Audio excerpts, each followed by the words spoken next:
The moonlight shimmered hazily, making silvery mists of illusion among the shadowy trees. A faint breeze whispered down the valley, bearing a shadow that was not of the moon mist. A faint scent of smoke was apparent. The man whose long, swinging strides, unhurried yet unswerving, had carried him for many a mile since sunrise, stopped suddenly. A movement in the trees had caught his attention, and he moved silently toward the shadows, a hand resting lightly on the hilt of his long, slim rapier. Warily he advanced, his eyes striving to pierce the darkness that brooded under the trees. This was a wild and menacing country. Death might be lurking under those trees. Then his hand fell away from the hilt and he leaned forward. Death indeed was there, but not in such shape as might cause him fear. "The fires of Hades," he murmured. "A girl!" "What has harmed you, child? Be not afraid of me."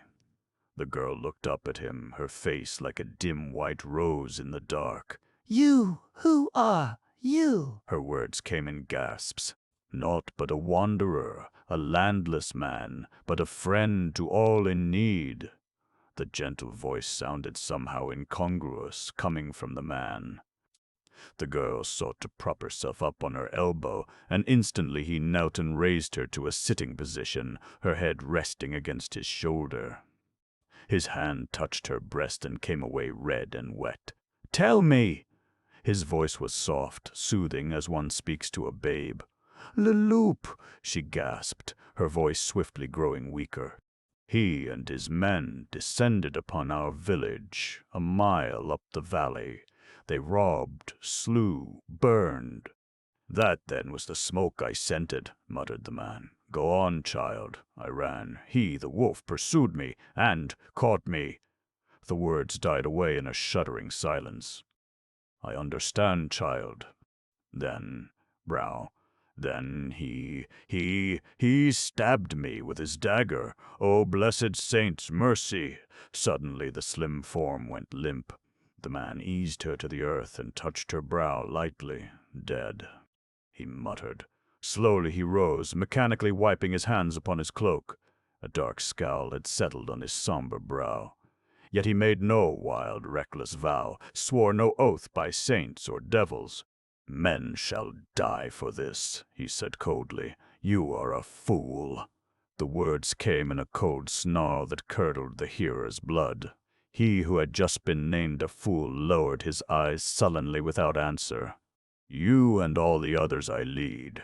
The speaker leaned forward, his fist-pounding emphasis on the rude table between them.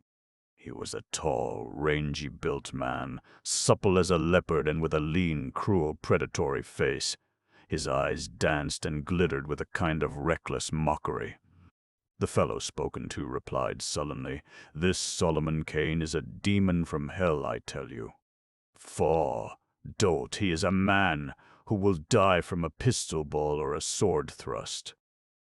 "So thought Jean. Juan and Lacosta," answered the other grimly. "Where are they?" "Ask the mountain wolves that tore the flesh from their dead bones. Where does this Kane hide? We have searched the mountains and the valleys for leagues, and we have found no trace." "I tell you, Leloup, he comes up from hell. I knew no good would come from hanging that friar a moon ago." The wolf strummed impatiently upon the table. His keen face, despite lines of wild living and dissipation, was the face of a thinker. The superstitions of his followers affected him not at all. "Faugh! I say again, the fellow has found some cavern or secret vale of which we do not know where he hides in the day. And at night he sallies forth and slays us," gloomily commented the other. "He hunts us down as a wolf hunts deer. By God, Leloup, you name yourself wolf, but I think you have met at last a fiercer and more crafty wolf than yourself. The first we know of this man is when we find Jean, the most desperate bandit, unhung, nailed to a tree with his own dagger through his breast and the letters SLK carved upon his dead cheeks. Then the Spaniard Juan is struck down, and after we find him he lives long enough to tell us that the slayer is an Englishman, Solomon Kane, who has sworn to destroy our entire band. What then? Lacosta, a swordsman second only to yourself, goes forth swearing to meet this Kane. By the demons of perdition, it seems he met him, for we found his sword-pierced corpse upon a cliff. What now? Are we all to fall before this English fiend? True, our best men have been done to death by him, mused the bandit chief. Soon the rest return from that little trip to the hermits, then we shall see. Kane cannot hide forever. Then, ha! What was that? The two turned swiftly as a shadow fell across the table. Into the entrance of the cave that formed the bandit lair, a man staggered. His eyes were wide and staring. He reeled on buckling legs, and a dark red stain dyed his tunic. He came a few tottering steps forward, then pitched across the table, sliding off onto the floor. "Hell's devils," cursed the wolf, hauling him upright and propping him in a chair. "Where are the rest, curse you? Dead, all dead. How? Satan's curses on you, speak." The wolf shook the man savagely, the other bandit gazing on in wide-eyed horror. "We reached the hermit's hut just as the moon rose," the man muttered. "I stayed outside to watch. The others went in to torture the hermit, to make him reveal the hiding place of his gold. Yes, yes, then what?" The wolf was raging with impatience. "Then the world turned red. The hut went up in a roar, and a red rain flooded the valley. Through it I saw the hermit and a tall man clad all in black, coming from the trees. Solomon Kane."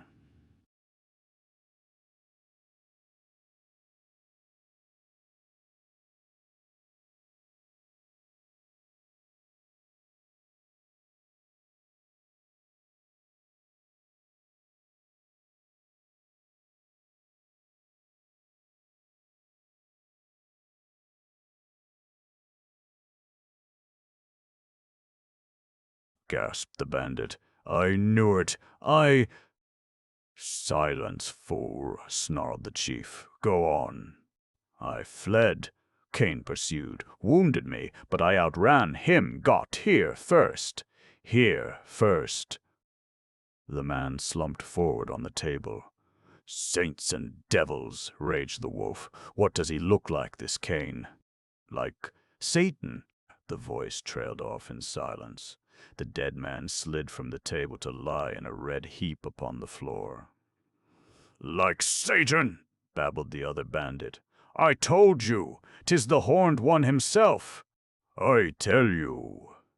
He ceased as a frightened face peered in at the cave entrance. "Kane? Aye." The wolf was too much at sea to lie. "Keep close watch, Lamont. In a moment the rat and I will join you."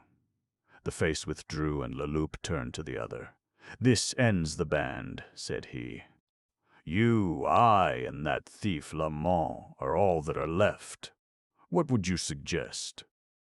The rat's pallid lips barely formed the word. "Flight! You are right. Let us take the gems and gold from the chests and flee, using the secret passageway. And Lamont? He can watch until we are ready to flee. Then why divide the treasure 3 ways?" A faint smile touched the rat's malevolent features. Then a sudden thought smote him. He, indicating the corpse on the floor, said, "I got here first. Does that mean Kane was pursuing him here?" And as the wolf nodded impatiently, the other turned to the chests with chattering haste. The flickering candle on the rough table lighted up a strange and wild scene. The light, uncertain and dancing, gleamed redly in the slowly widening lake of blood in which the dead man lay. It danced upon the heaps of gems and coins emptied hastily upon the floor from the brass-bound chests that ranged the walls, and it glittered in the eyes of the wolf with the same gleam which sparkled from his sheathed dagger. The chests were empty, their treasure lying in a shimmering mass upon the blood-stained floor. The wolf stopped and listened. Outside was silence. There was no moon, and Leloup's keen imagination pictured the dark slayer, Solomon Kane, gliding through the blackness, a shadow among shadows. He grinned crookedly. This time the Englishman would be foiled. "There is a chest yet unopened," said he, pointing. The rat, with a muttered exclamation of surprise, bent over the chest indicated. With a single cat-like motion, the wolf sprang upon him, sheathing his dagger to the hilt in the rat's back, between the shoulders. The rat sagged to the floor without a sound. "Why divide the treasure two ways?" murmured Leloup, wiping his blade upon the dead man's doublet. "Now for Lamont." He stepped toward the door, then stopped and shrank back. At first he thought that it was the shadow of a man who stood in the entrance. Then he saw that it was a man himself, though so dark and still he stood that a fantastic semblance of shadow was lent him by the guttering candle. A tall man, as tall as Leloup he was, clad in black from head to foot, in plain, close-fitting garments that somehow suited the somber face. Long arms and broad shoulders betokened the swordsman as plainly as the long rapier in his hand. The features of the man were saturnine and gloomy. A kind of dark pallor lent him a ghostly appearance in the uncertain light, an effect heightened by the satanic darkness of his lowering brows. Eyes, large, deep-set and unblinking, fixed their gaze upon the bandit, and looking into them, Leloup was unable to decide what color they were. Strangely, the Mephistophelian trend of the lower features was offset by a high, broad forehead, though this was partly hidden by a featherless hat. That forehead marked the dreamer, the idealist, the introvert, just as the eyes and the thin, straight nose betrayed the fanatic. An observer would have been struck by the eyes of the two men who stood there facing each other. Eyes of both betokened untold deeps of power, but there the resemblance ceased. The eyes of the bandit were hard, almost opaque, with a curious scintillant shallowness that reflected 1,000 changing lights and gleams. Like some strange gem, there was mockery in those eyes, cruelty and recklessness. The eyes of the man in black, on the other hand, deep-set and staring from under prominent brows, were cold but deep. Gazing into them, one had the impression of looking into countless fathoms of ice. Now the eyes clashed, and the wolf, who was used to being feared, felt a strange coolness on his spine. The sensation was new to him, a new thrill to one who lived for thrills, and he laughed suddenly.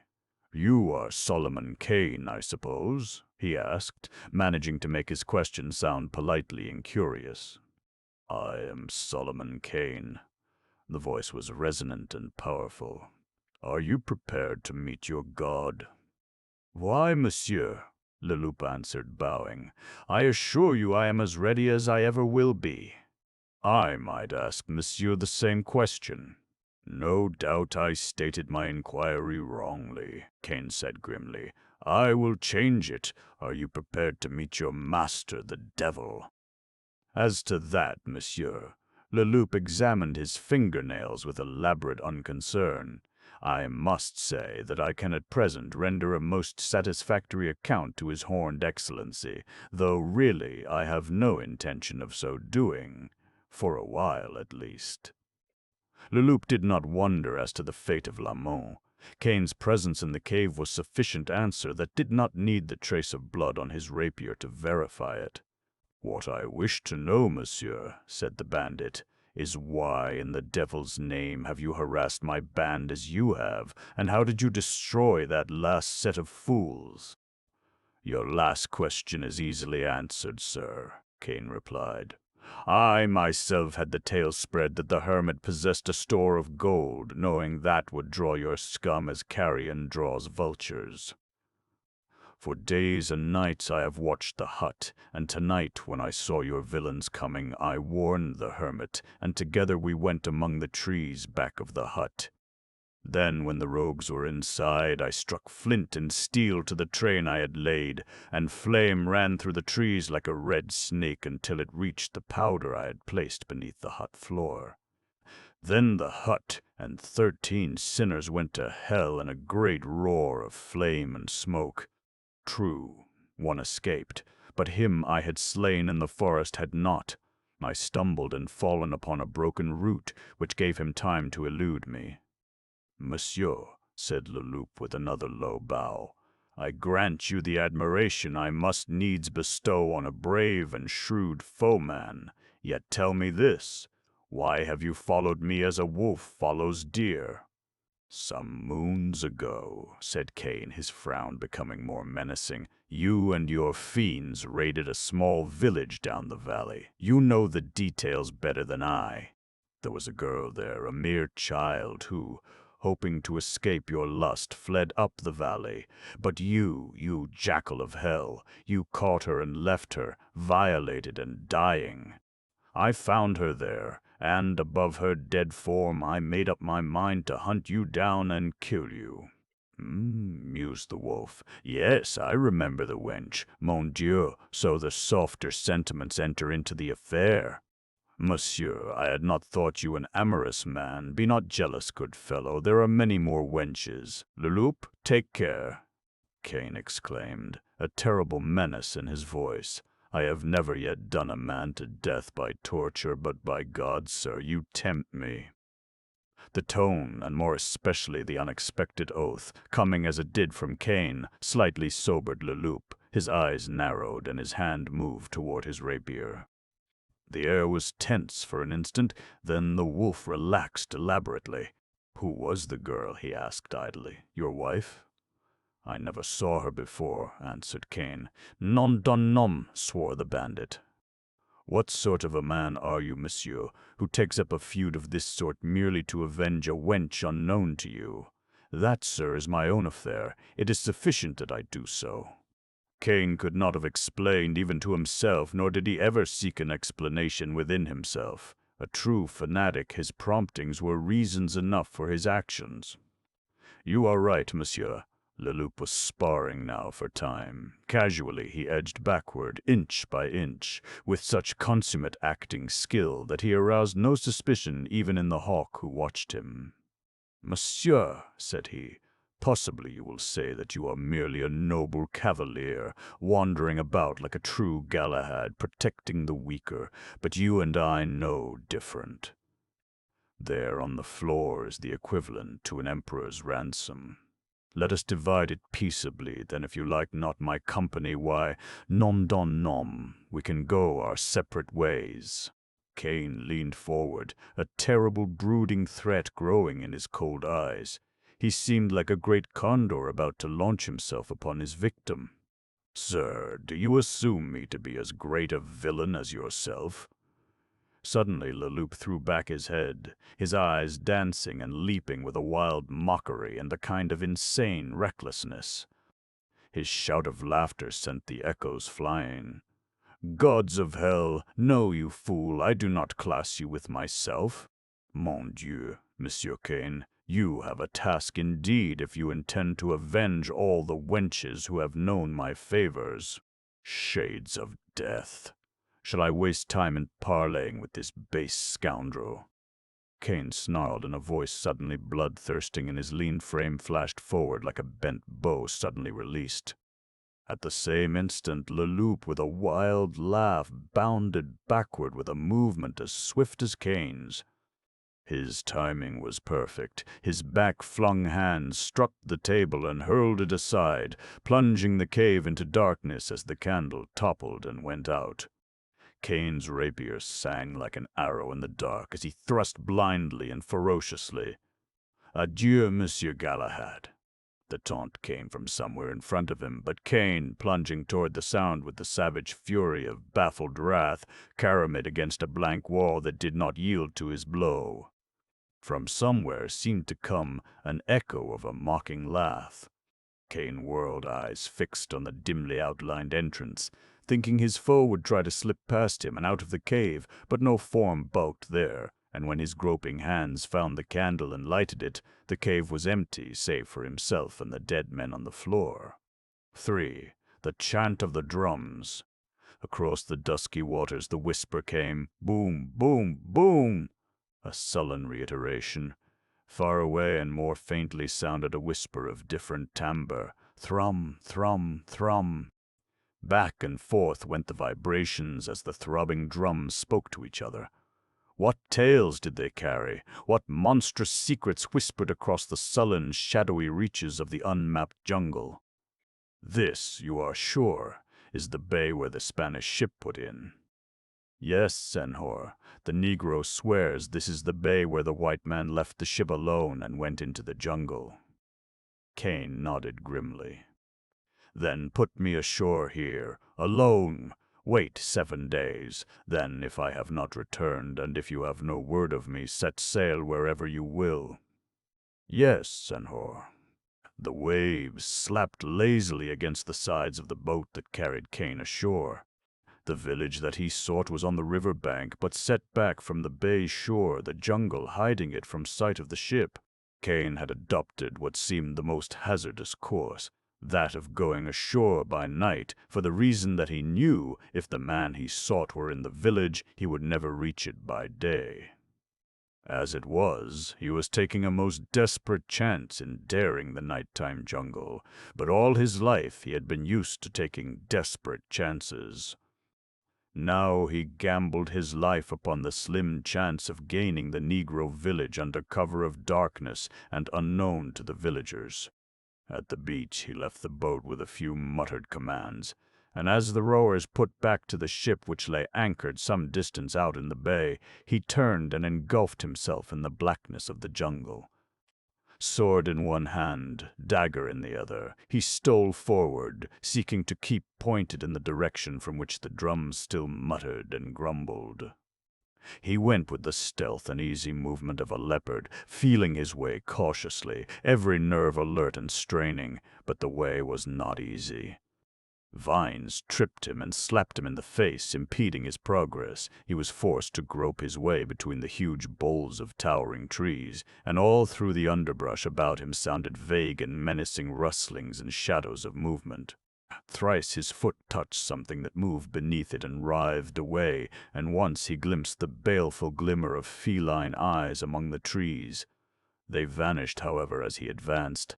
Thrum, thrum, thrum, came the ceaseless monotone of the drums. War and death, they said, blood and lust, human sacrifice and human feast. The soul of Africa, said the drums. The spirit of the jungle, the chant of the gods of outer darkness, the gods that roar and gibber, the gods men knew when dawns were young, beast-eyed, gaping-mouthed, huge-bellied, bloody-handed, the black gods. Sang the drums. Tree! All this and more, the drums roared and bellowed to Kane as he worked his way through the forest. Somewhere in his soul a responsive chord was smitten and answered. You, too, are of the night. Sang the drums. There is the strength of darkness, the strength of the primitive in you. Come back down the ages. Let us teach you. Let us teach you, chanted the drums. Kane stepped out of the thick jungle and came upon a plainly defined trail. Beyond, through the trees, came the gleam of the village fires, flames glowing through the palisades. Kane walked down the trail swiftly.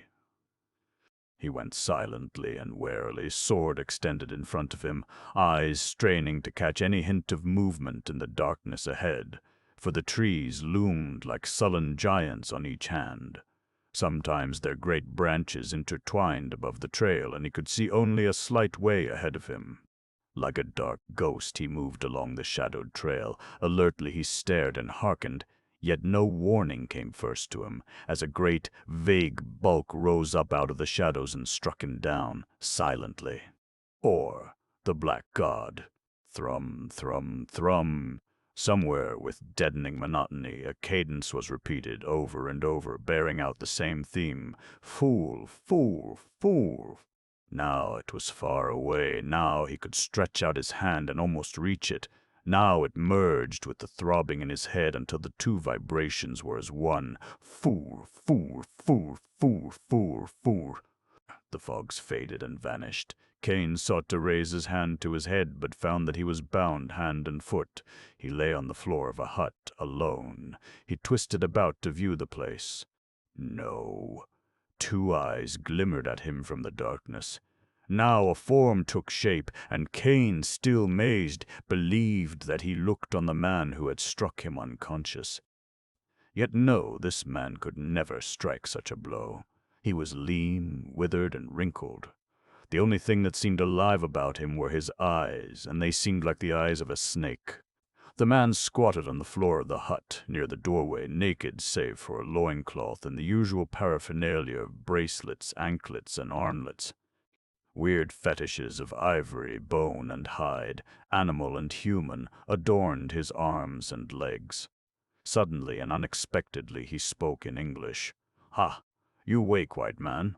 Why you come here, eh?" Kane asked the inevitable question, following the habit of the Caucasian. "You speak my language. How is that?" The black man grinned. "I slave long time, me boy. Me, no longer juju man, me great fetish. No black man like me, you white man, you hunt brother?" Kane snarled. "Aye, brother, I seek a man, yes." The Negro nodded. "Maybe so you find eh? He dies." Again the Negro grinned. "Me powerful juju man," he announced apropos of nothing. He bent closer. "White man you hunt. Eyes like a leopard, eh?" "Yes." "Ha, ha, ha, ha. Listen, white man. Man with eyes of a leopard, he and Chief Sunga make powerful palaver. They blood brothers now." "Say nothing. I help you. You help me, eh?" "Why should you help me?" asked Kane suspiciously. The juju man bent closer and whispered, "White man, Songa's right-hand man. Songa more powerful than Nlonga. White man mighty juju. Nlonga's white brother kill man with eyes of a leopard. Be blood brother to Nlonga. Nlonga be more powerful than Songa, palaver set." And like a dusky ghost he floated out of the hut so swiftly that Kane was not sure but that the whole affair was a dream. Without, Kane could see the flare of fires. The drums were still booming, but close at hand the tones merged and mingled, and the impulse-producing vibrations were lost. All seemed a barbaric clamor without rhyme or reason, yet there was an undertone of mockery there, savage and gloating. "Lies," thought Kane, his mind still swimming. "Jungle lies like jungle women that lure a man to his doom." Two warriors entered the hut. Black giants, hideous with paint and armed with crude spears. They lifted the white man and carried him out of the hut. They bore him across an open space, leaned him upright against a post, and bound him there. About him, behind him, and to the side, a great semicircle of black faces leered and faded in the firelight as the flames leaped and sank. There in front of him loomed a shape hideous and obscene, a black, formless thing, a grotesque parody of the human. Still, brooding, blood-stained, like the formless soul of Africa, the horror, the black god. And in front and to each side, upon roughly carven thrones of teakwood, sat two men. He who sat upon the right was a black man, huge, ungainly, a gigantic and unlovely mass of dusky flesh and muscles. Small, hog-like eyes blinked out over sin-marked cheeks, huge, flabby red lips pursed in fleshly haughtiness. The other, "Ah, monsieur, we meet again." The speaker was far from being the debonair villain who had taunted Kane in the cavern among the mountains. His clothes were rags. There were more lines in his face. He had sunk lower in the years that had passed. Yet his eyes still gleamed and danced with their old recklessness, and his voice held the same mocking timbre. "The last time I heard that accursed voice," said Kane calmly, "was in a cave, in darkness, whence you fled like a hunted rat." "Aye, under different conditions," answered Leloup imperturbably. "What did you do after blundering about like an elephant in the dark?" Kane hesitated, then, "I left the mountain." "By the front entrance?" "Yes, I might have known you were too stupid to find the secret door." "Hoofs of the devil!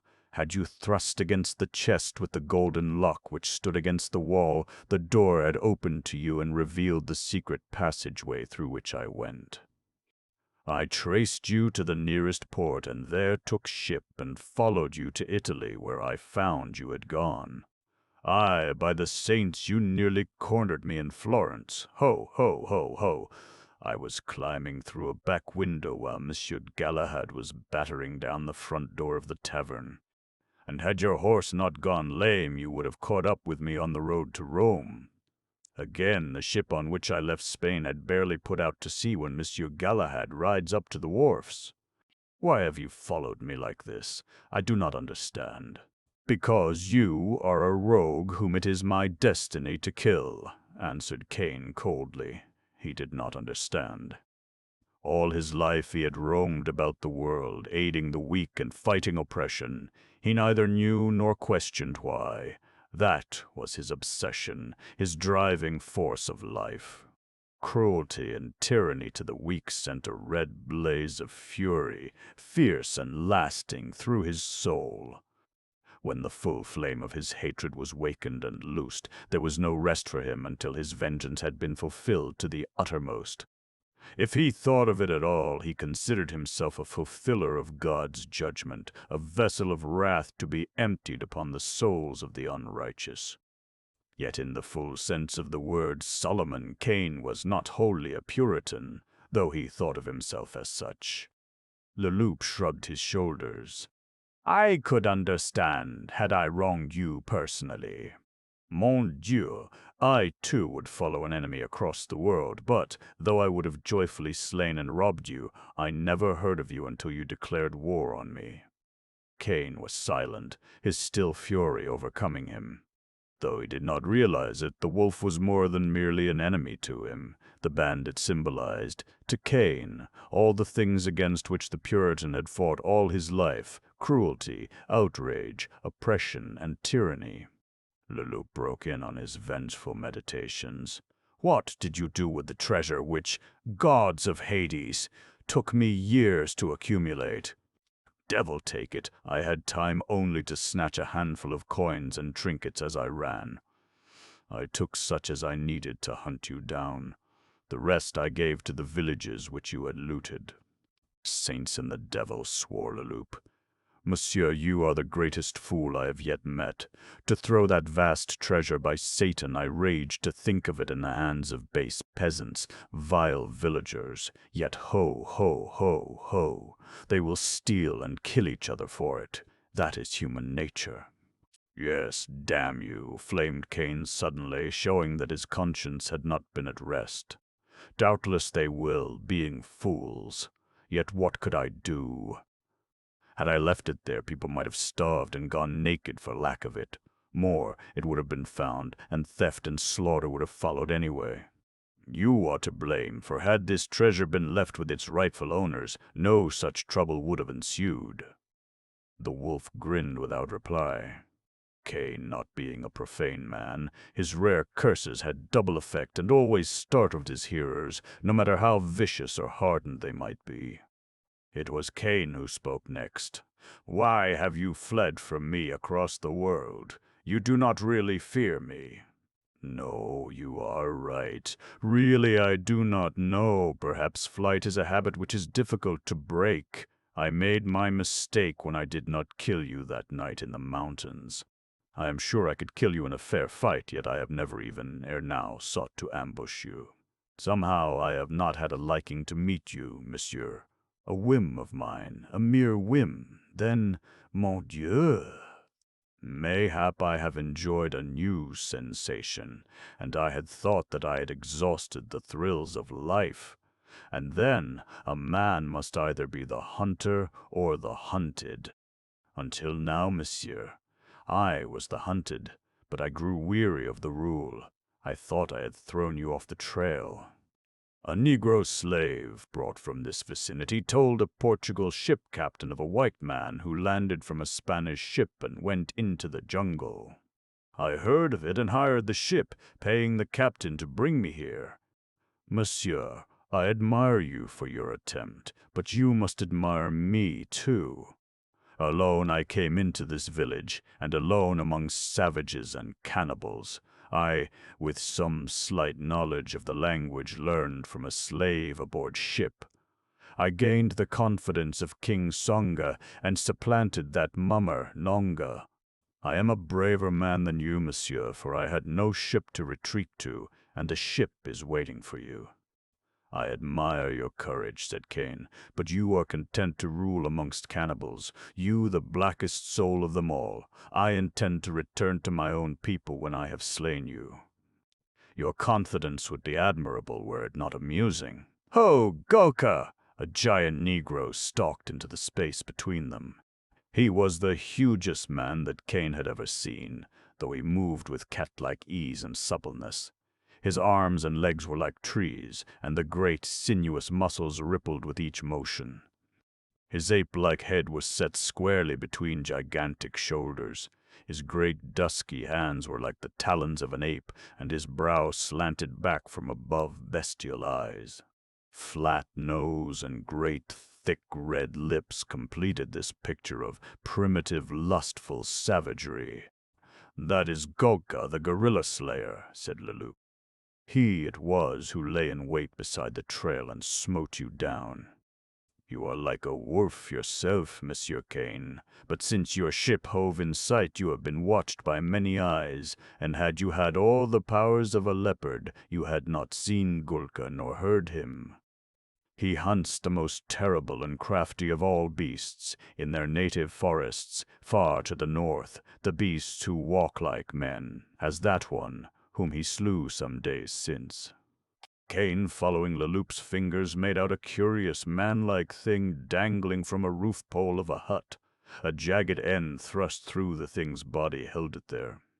Kane could scarcely distinguish its characteristics by the firelight, but there was a weird, human-like semblance about the hideous, hairy thing. "A female gorilla that Gulka slew and brought to the village," said Leloup. The giant black slouched close to Kane and stared into the white man's eyes. Kane returned his gaze somberly, and presently the Negro's eyes dropped sullenly and he slouched back a few paces.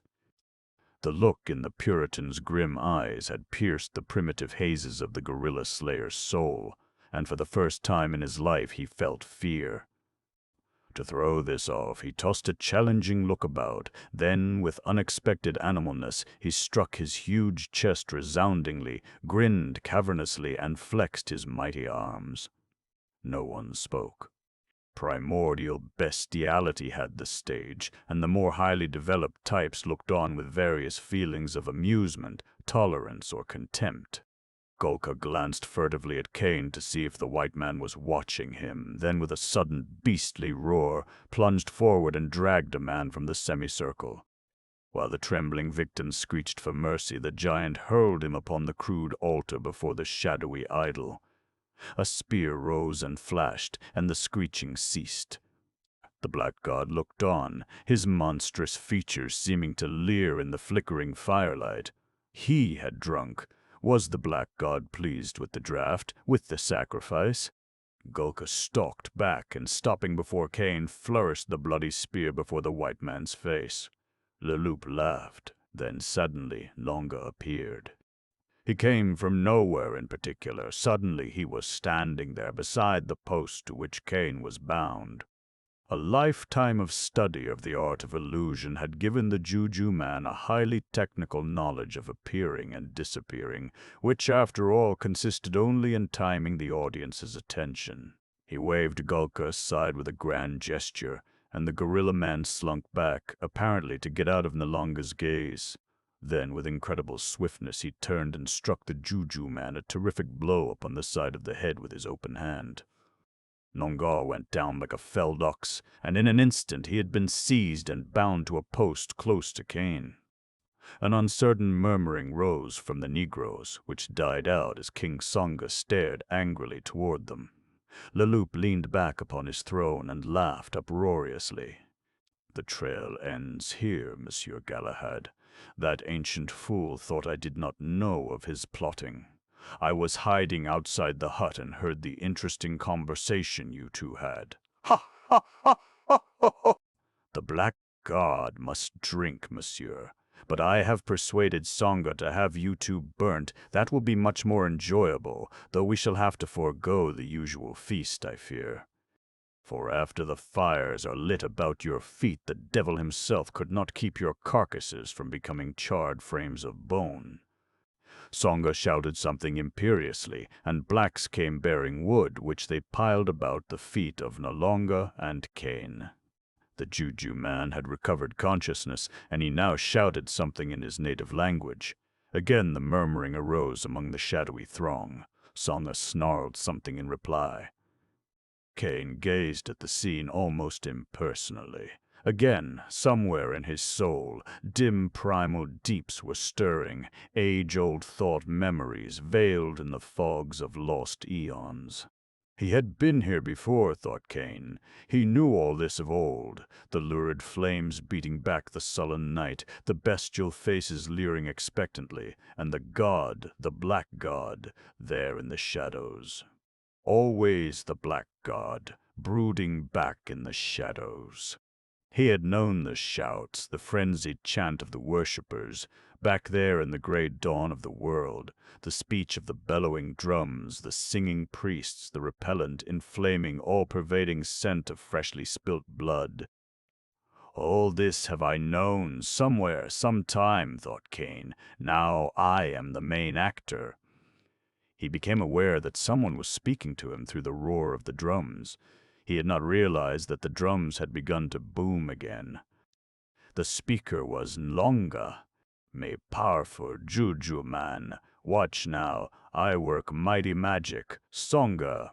His voice rose in a screech that drowned out the wildly clamoring drums. Songa grinned at the words. Nonga screamed at him. The chant of the drums now had dropped to a low, sinister monotone, and Kane plainly heard Leloup when he spoke. Nlonga says that he will now work that magic which it is death to speak even. Never before has it been worked in the sight of living men. It is the nameless Juju magic. Watch closely, monsieur. Possibly we shall be further amused. The wolf laughed lightly and sardonically. A black man stooped, applying a torch to the wood about Kane's feet. Tiny jets of flame began to leap up and catch. Another bent to do the same with Nunga, then hesitated. The Juju man sagged in his bonds, his head drooped upon his chest. He seemed dying. Leloup leaned forward, cursing. "Feet of the devil! Is the scoundrel about to cheat us of our pleasure of seeing him writhe in the flames?" The warrior gingerly touched the wizard and said something in his own language. Leloup laughed. He died of fright. A great wizard by the... His voice trailed off suddenly. The drums stopped as if the drummers had fallen dead simultaneously. Silence dropped like a fog upon the village, and in the stillness Kane heard only the sharp crackle of the flames whose heat he was beginning to feel. All eyes were turned upon the dead man upon the altar, for the corpse had begun to move, which gradually spread over the body and limbs. Slowly, with blind, uncertain gestures, the dead man turned upon his side. The trailing limbs found the earth. Then, horribly like something being born, like some frightful reptilian thing bursting the shell of non-existence, the corpse tottered and reared upright, standing on legs wide apart and stiffly braced, arms still making useless, infantile motions. Utter silence, save somewhere a man's quick breath sounded loud in the stillness. Kane stared for the first time in his life, smitten, speechless, and thoughtless. To his Puritan mind, this was Satan's hand manifested. Leloup sat on his throne, eyes wide and staring, hand still half raised in the careless gesture he was making when frozen into silence by the unbelievable sight. Songa sat beside him, mouth and eyes wide open, fingers making curious, jerky motions upon the carved arms of the throne. Now the corpse was upright, swaying on stilt-like legs, body tilting far back until the sightless eyes seemed to stare straight into the red moon that was just rising over the black jungle. The thing tottered uncertainly in a wide, erratic half-circle, arms flung out grotesquely as if in balance, then swaying about to face the two thrones and the black god. A burning twig at Kane's feet cracked like the crash of a cannon in the tense silence. The horror thrust forth a black foot. It took a wavering step, another. Then, with stiff, jerky, and automaton-like steps, legs straddled far apart, the dead man came toward the two who sat in speechless horror to each side of the black god. Ah! Ah! From somewhere came the explosive sigh, from that shadowy semicircle where crouched the terror-fascinated worshippers. Straight on stalked the grim specter. Now it was within 3 strides of the thrones, and Leloup, faced by fear for the first time in his bloody life, cringed back in his chair, while Songa, with a superhuman effort breaking the chains of horror that held him helpless, shattered the night with a wild scream and, springing to his feet, lifted a spear, shrieking and gibbering in wild menace. Then, as the ghastly thing halted not its frightful advance, he hurled the spear with all the power of his great black muscles, and the spear tore through the dead man's breast with a rending of flesh and bone. Not an instant halted the thing, for the dead die not, and Songa the king stood frozen, arms outstretched as if to fend off the terror. An instant they stood so, leaping firelight and eerie moonlight etching the scene forever in the minds of the beholders.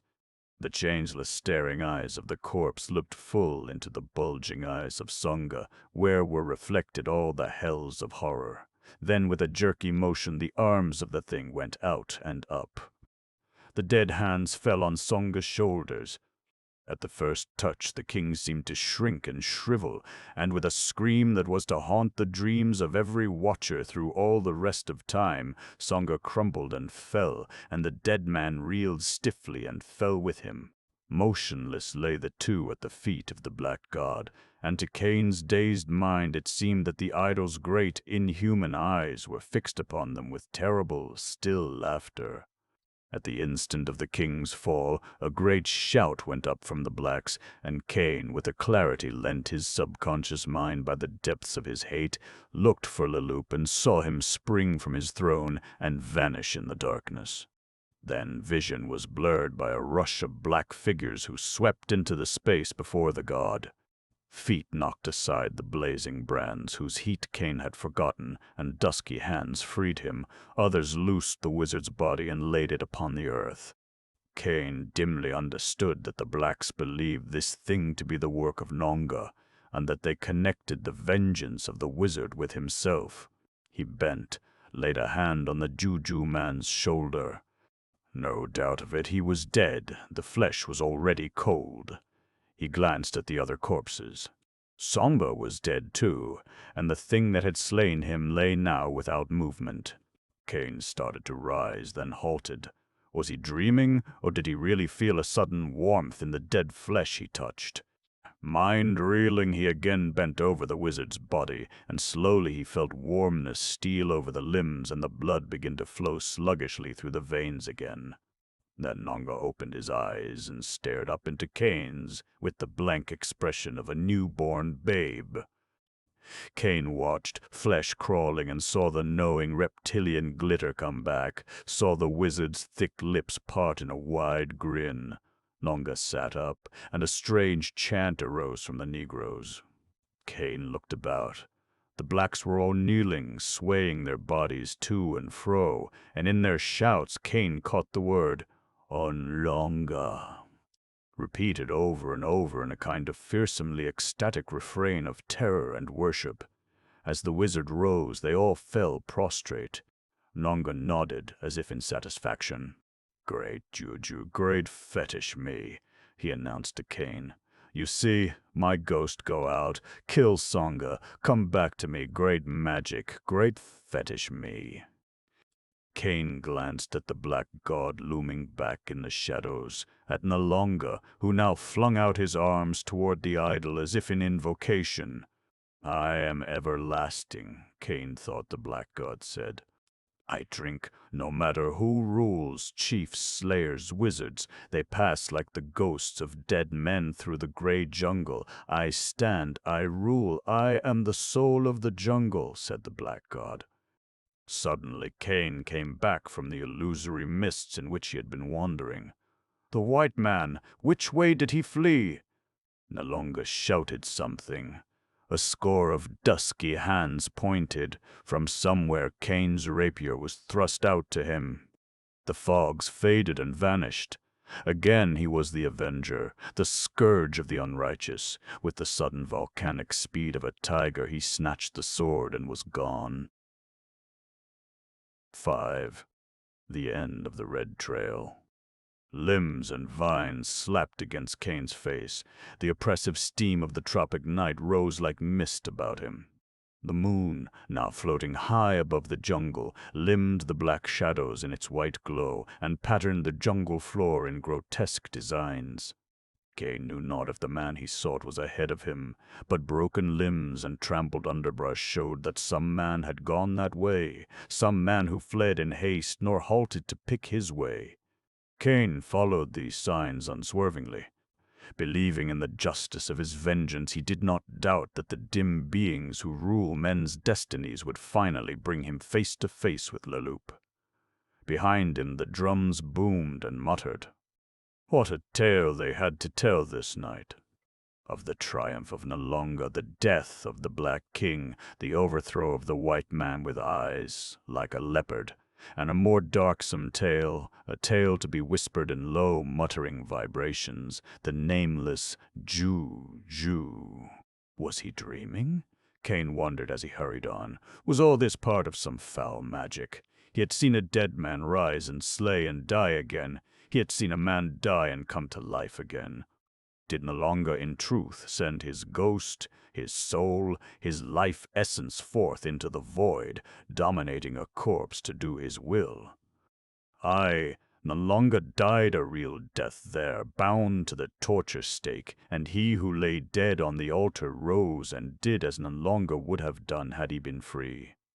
Then, the unseen force animating the dead man fading, Nalonga had lived again. Yes, Kane thought, he must admit it as a fact. Somewhere in the darksome reaches of jungle and river, Nalonga had stumbled upon the secret of controlling life and death, of overcoming the shackles and limitations of the flesh. How had this dark wisdom, born in the black and blood-stained shadows of this grim land, been given to the wizard? What sacrifice had been so pleasing to the black gods? What ritual so monstrous as to make them give up the knowledge of this magic? And what thoughtless, timeless journeys had Nalonga taken when he chose to send his ego, his ghost, through the far misty countries reached only by death? There is wisdom in the shadows, brooded the drums. Wisdom and magic go into the darkness for wisdom. Ancient magic shuns the light. We remember the lost ages, whispered the drums. Ere man became wise and foolish, we remember the beast gods, the serpent gods, and the ape gods, and the nameless, the black gods, they who drank blood and whose voices roared through the shadowy hills, who feasted and lusted. The secrets of life and of death are theirs, we remember. We remember, sang the drums. Kane heard them as he hastened on. The tale they told to the feathered black warriors farther up the river he could not translate, but they spoke to him in their own way, and that language was deeper, more basic. The moon, high in the dark blue skies, lighted his way and gave him a clear vision as he came out at last into a glade and saw Leloup standing there. The wolf's naked blade was a long gleam of silver in the moon, and he stood with shoulders thrown back, the old defiant smile still on his face. "A long trail, monsieur," said he. "It began in the mountains of France. It ends in an African jungle. I have wearied of the game at last, monsieur, and you die. I had not fled from the village even, save that, I admit it freely, that damnable witchcraft of Nalonga's shook my nerves. More, I saw that the whole tribe would turn against me." Kane advanced warily, wondering what dim, forgotten tinge of chivalry in the bandit's soul had caused him thus to take his chance in the open. He half suspected treachery, but his keen eyes could detect no shadow of movement in the jungle on either side of the glade. "Monsieur, en garde!" Leloup's voice was crisp. Time that we ended this fool's dance about the world. Here we are alone. Whew. The men were now within reach of each other, and Leloup, in the midst of his sentence, suddenly plunged forward with the speed of light, thrusting viciously. A slower man had died there, but Kane parried and sent his own blade in a silver streak that slit Leloup's tunic as the wolf bounded backward. Leloup admitted the failure of his trick with a wild laugh and came in with the breathtaking speed and fury of a tiger, his blade making a white fan of steel about him. Rapier clashed on rapier as the two swordsmen fought. They were fire and ice opposed. Leloup fought wildly but craftily, leaving no openings, taking advantage of every opportunity. He was a living flame, bounding back, leaping in, feinting, thrusting, warding, striking, laughing like a wild man, taunting and cursing. Kane's skill was cold, calculating, scintillant. He made no waste movement, no motion, not absolutely necessary. He seemed to devote more time and effort toward defense than did Leloup, yet there was no hesitancy in his attack, and when he thrust, his blade shot out with the speed of a striking snake. There was little to choose between the men as to height, strength, and reach. Leloup was the swifter by a scant, flashing margin, but Kane's skill reached a finer point of perfection. The wolf's fencing was fiery, dynamic, like the blast from a furnace. Kane was more steady, less the instinctive, more the thinking fighter, though he, too, was a born slayer, with the coordination that only a natural fighter possessed. Thrust, parry, a feint, a sudden whirl of blades. Ha! The wolf sent up a shout of ferocious laughter as the blood started from a cut on Kane's cheek. As if the sight drove him to further fury, he attacked like the beast men named him. Kane was forced back before that blood-lusting onslaught, but the Puritan's expression did not alter. Minutes flew by. The clang and clash of steel did not diminish. Now they stood squarely in the center of the glade, Leloup untouched, Kane's garments red with the blood that oozed from wounds on cheek, breast, arm, and thigh. The wolf grinned savagely and mockingly in the moonlight, but he had begun to doubt. His breath came hissing fast, and his arm began to weary. Who was this man of steel and ice who never seemed to weaken? Leloup knew that the wounds he had inflicted on Kane were not deep, but even so, the steady flow of blood should have sapped some of the man's strength and speed by this time. But if Kane felt the ebb of his powers, it did not show. His brooding countenance did not change in expression, and he pressed the fight with as much cold fury as at the beginning. Leloup felt his might fading, and with one last desperate effort he rallied all his fury and strength into a single plunge. A sudden, unexpected attack, too wild and swift for the eye to follow, a dynamic burst of speed and fury no man could have withstood, and Solomon Kane reeled for the first time as he felt cold steel tear through his body. He reeled back, and Leloup, with a wild shout, plunged after him, his reddened sword free, a gasping taunt on his lips. Kane's sword, backed by the force of desperation, met Leloup's in mid-air, met, held, and wrenched. The wolf's yell of triumph died on his lips as his sword flew singing from his hand. For a fleeting instant he stopped short, arms flung wide as a crucifix, and Kane heard his wild, mocking laughter peal forth for the last time as the Englishman's rapier made a silver line in the moonlight. Far away came the mutter of the drums. Kane mechanically cleansed his sword on his tattered garments. The trail ended here, and Kane was conscious of a strange feeling of futility. He always felt that, after he had killed a foe. Somehow it always seemed that no real good had been wrought, as if the foe had, after all, escaped his just vengeance. With a shrug of his shoulders, Kane turned his attention to his bodily needs. Now that the heat of battle had passed, he began to feel weak and faint from the loss of blood.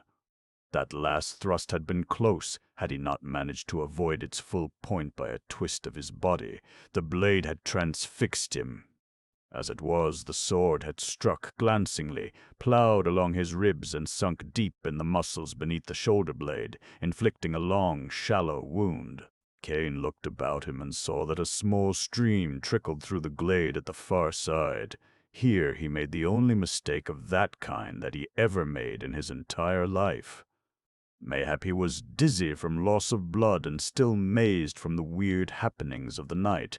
Be that as it may, he laid down his rapier and crossed, weaponless, to the stream. There he laved his wounds and bandaged them as best he could with strips torn from his clothing.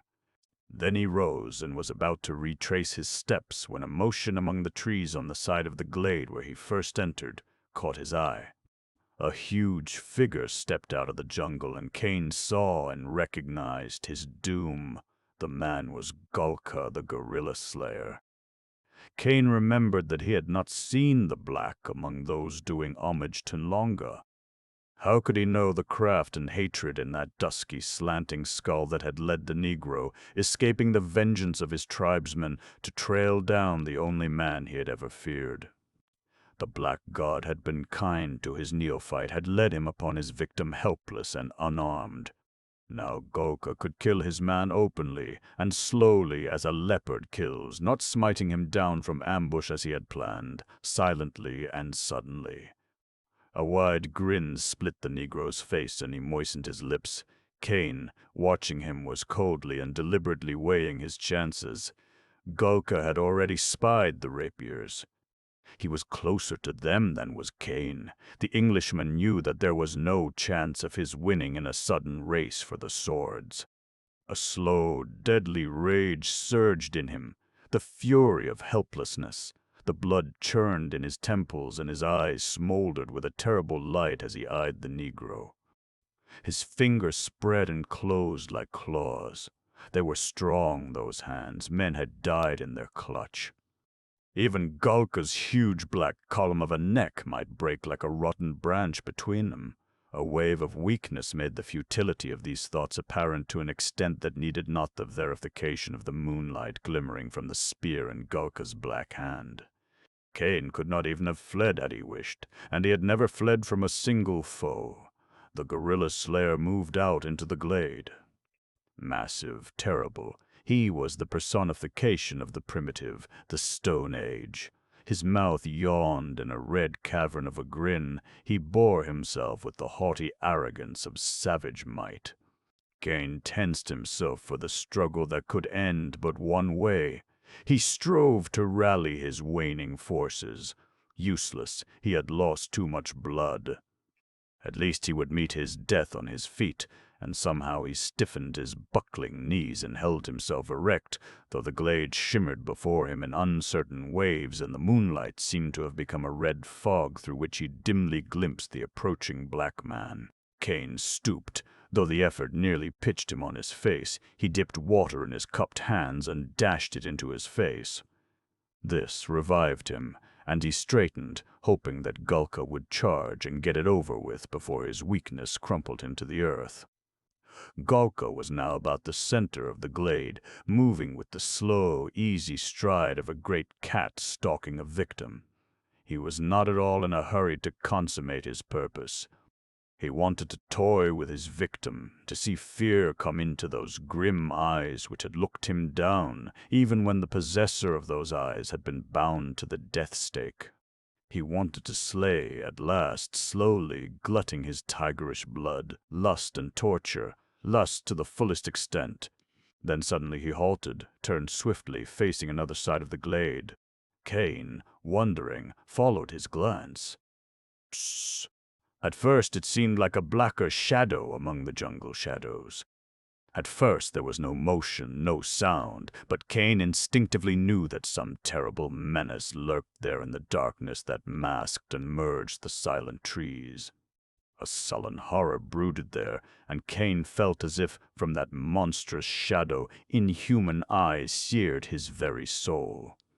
Yet simultaneously there came the fantastic sensation that these eyes were not directed on him. He looked at the gorilla slayer. The black man had apparently forgotten him. He stood, half-crouching, spear lifted, eyes fixed upon that clump of blackness. Kane looked again. Now there was motion in the shadows. They merged fantastically and moved out into the glade, much as Gulka had done. Kane blinked.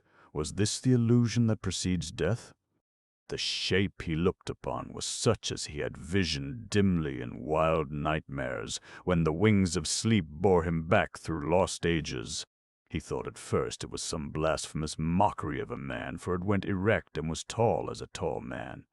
But it was inhumanly broad and thick, and its gigantic arms hung nearly to its misshapen feet.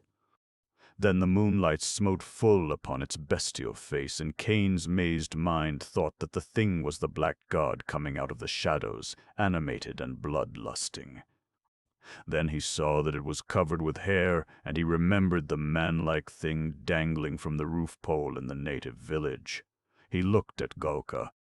The Negro was facing the gorilla, spear at the charge. He was not afraid, but his sluggish mind was wondering over the miracle that brought this beast so far from his native jungles. The mighty ape came out into the moonlight, and there was a terrible majesty about his movements. He was nearer Kane than Gulka, but he did not seem to be aware of the white man. His small, blazing eyes were fixed on the black man with terrible intensity. He advanced with a curious, swaying stride. Far away the drums whispered through the night, like an accompaniment to this grim Stone Age drama. The savage crouched in the middle of the glade, but the primordial came out of the jungle with eyes bloodshot and bloodlusting. The Negro was face to face with a thing more primitive than he. Again, ghosts of memories whispered to Kane. "You have seen such sights before," they murmured, "back in the dim days, the dawn days, when beast and beast-man battled for supremacy." Gulka moved away from the ape in a half-circle, crouching, spear ready. With all his craft, he was seeking to trick the gorilla, to make a swift kill, for he had never before met such a monster as this, and though he did not fear, he had begun to doubt. The ape made no attempt to stalk or circle. He strode straight forward toward Gulka. The black man who faced him, and the white man who watched, could not know the brutish love, the brutish hate that had driven the monster down from the low, forest-covered hills of the north to follow for leagues the trail of him who was the scourge of his kind, the slayer of his mate, whose body now hung from the roof-pole of the Negro village. The end came swiftly, almost like a sudden gesture. They were close now, beast and beast-man, and suddenly, with an earth-shaking roar, the gorilla charged. A great hairy arm smote aside the thrusting spear, and the ape closed with the Negro. There was a shattering sound as of many branches breaking simultaneously, and Gulka slumped silently to the earth, to lie with arms, legs, and body flung in strange, unnatural positions. The ape towered an instant above him, like a statue of the primordial triumphant. Far away Kane heard the drums murmur.